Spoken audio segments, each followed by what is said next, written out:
സിക്കിമിൽ വാഹന അപകടത്തിൽ 4 സൈനികർ മരിച്ചു. സൈനിക വാഹനം അപകടത്തിൽപ്പെടുകയായിരുന്നു. 300 അടി താഴ്ചയിലേക്കാണ് വാഹനം മറിഞ്ഞത്.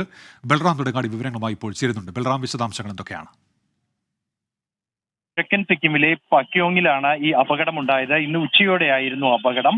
ജലൂക്ക് ആർമി ക്യാമ്പിൽ നിന്നും ദലപ്ചന്ദിലെ മിഷൻ ഹെഡ്ക്വാർട്ടേഴ്സിലേക്ക് പോവുകയായിരുന്ന സൈനികർ സഞ്ചരിച്ച വാഹനമാണ് അപകടത്തിൽപ്പെട്ടത്. 4 സൈനികരാണ് അപകടം നടക്കുമ്പോൾ വാഹനത്തിൽ ഉണ്ടായിരുന്നത്. വാഹനം റോഡിൽ നിന്നും തെന്നി 700 അടിയോളം താഴ്ചയുള്ള കൊക്കയിലേക്ക് മറിയുകയായിരുന്നു. അതിൽ 300 അടി താഴ്ചയിൽ വാഹനം പിന്നീട് തങ്ങി നിൽക്കുകയായിരുന്നു. അപകടത്തിൽ വാഹനം പൂർണ്ണമായും തകർന്നു.